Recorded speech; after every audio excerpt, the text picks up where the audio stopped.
So I'm driving the Wrangler car in 1997 in Charlotte, and we're fast. We're like 8th on the board.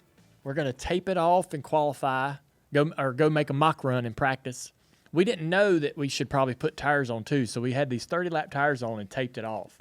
Like a recipe for disaster. And sure enough, through 3 and 4, I'm coming through the corner, and it come around, and I bounced into the fence. And we loaded up, and I think my career's over. Like, yeah. And I had a friend with me named Punchy and another guy. And we rode over to my house and grabbed a bottle of vodka and put it on this coffee table in front of me. And I got my cigarettes. I'm smoking. I got a big old pile. I got an ashtray full of cigarettes. Punchy and the other guy, I can't remember. It wasn't Taro, was it? I don't think it was. Yeah. Are sitting on the couch across from me. It's a love seat. And we got our shoes kicked off and we're sitting there, and I'm just, we're not talking, not jovial at all. And I'm like, man, I don't know what I'm going to do. This sucks. I can't believe it. I'm not going to run the race, and I'm wrecked a car, only car I got. I didn't know it, but they had brought the car over to the shop, and we're working on it. Yep. The guys that were helping me, now I'm 50 yards away from them, or just across the street. They're at the shop cutting the car apart to get it fixed. And you don't know that? No. Oh, I know where this is going. Yeah.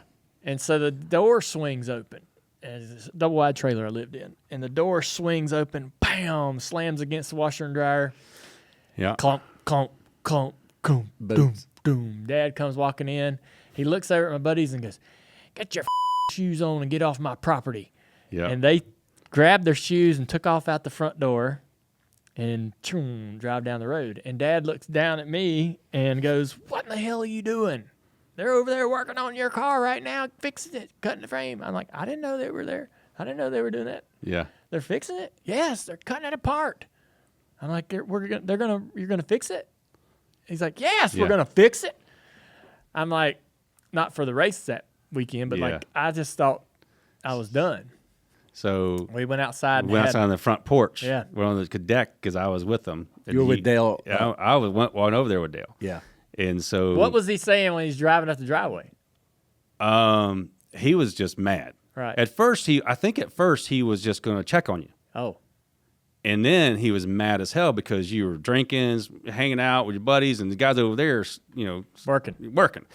So it pissed him off, and then he went spike pissed. Like he was. So we come through. We sit out in the front porch, and this is something I don't know if I should share, but I'm gonna share it anyway. He starts yelling at him about getting his shit together, about getting his life together, figure out what you're going to do. I'm trying to do all this stuff for you.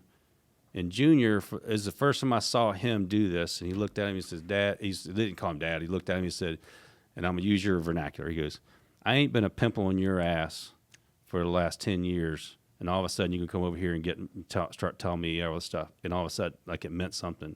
And Dale's face changed. Now, I don't know if you remember saying that or not.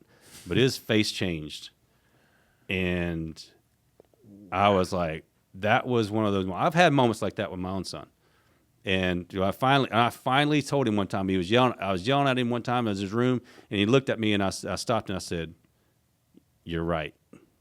And he was, "What?" He didn't know what to do. He didn't know what to do because I was always yelling at him. He was like, I didn't know what to do, and I saw Dale's face change, and I was like, this is a father-son moment, and I walked away. And I went out and stood out in the truck and let them talk for a little bit longer and finish up. Damn. Because you stood up to him. Yeah. It's the greatest conversation we ever had. Yeah. And it was the first conversation, like first real talk we had. And he went from, "You're up, you're making all, you got to get your ass in gear," to like explaining to me, not like, not like. He told you he was building it for you. Yeah. He was like, "Hey, the first time he told you that." Yeah. It's the first time he really let me understand, like this is for you, man. This is happening. This is for you. And we had a breakthrough. Mm-hmm. You know what I mean? Yeah. But I'm glad I said that. Yeah. Yeah. That's exactly what you said. I haven't been a pimple in your ass, and all of a sudden now, and I was like, oh, I'm sweating just thinking about it. I'm like, all right, I'm gonna come over here. I'm gonna hang out by the truck. Yeah.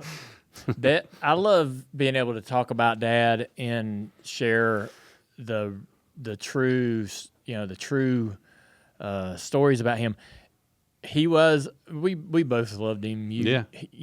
And we both think the world of him. But damn, he was a human, and he failed and he made mistakes and he wasn't perfect. Yeah. And I like when we talk about that part of him where you get to see him fail and be real, and be human.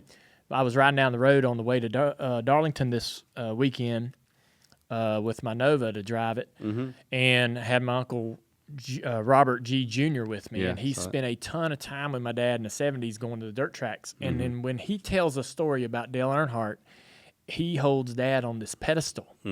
We went here and Dale did this, and we did Dale did this, and Dale did this.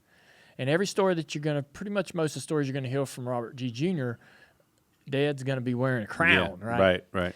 And Robert G. Jr. has a brother, Jimmy, that was there during all those same times. But if you have Jimmy separate to tell the same story, he tells a more realistic version of the story. Like he'll say, Dad would go to a junkyard to get a $3 part and go and pay the guy $3 to go back there and get his part, and then he'd eyeball all the other cars and around there and all the other things he needed and break into that junkyard in the middle of the night and steal all that stuff. Yeah. And Robert G. Jr. would never tell that story, right? Yeah. And so I like, we've been talking about how insane, amazing he is all these years, and sometimes it's fun to talk about how real he was. Yeah. Did you enjoy that conversation with Ty Norris? It was a lot of fun, but you should listen to the entire podcast. The Dale Jr. Download is available on all major podcast platforms.